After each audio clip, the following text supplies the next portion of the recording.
नमस्कार, मी रमेश परदेशी म्हणजेच मुळशी पॅटर्नचा पिट्याभाई.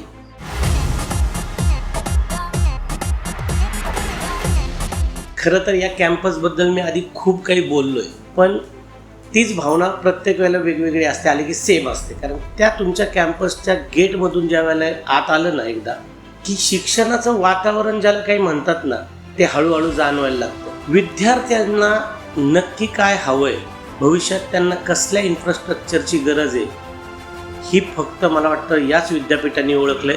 कारण तुमचं नाव आहे ना इतकं छान आहे, ज्ञानप्रसाद ग्लोबल युनिव्हर्सिटी.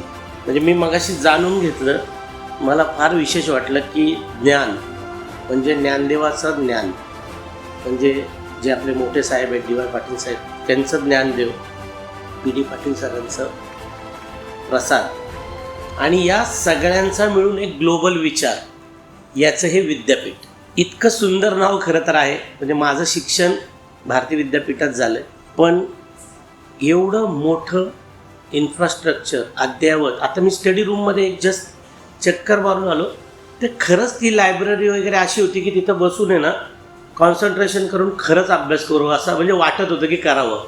शिक्षण मला एक खूप आवडीची गोष्ट होती स्वतः, आणि मी त्यामुळं खूप छान शिकलोय, मला आवडलं ते. म्हणजे मी कधी नापास नाही झालो, त्यामुळे शिकत होतो. ज्ञानप्रसाद ग्लोबल युनिव्हर्सिटी सारख्या युनिव्हर्सिटीत जर का परत शिक्षण घ्यायची संधी मिळाली तर 100% ॲडमिशन घेऊन मी परत शिकीन. मी इथल्या विद्यार्थ्यांना खरं तर नशीबवान समजीन की तुम्ही लोक इतका ग्लोबल आणि खूप पुढचा विचार असलेल्या युनिव्हर्सिटीमध्ये शिक्षण घेत आहात.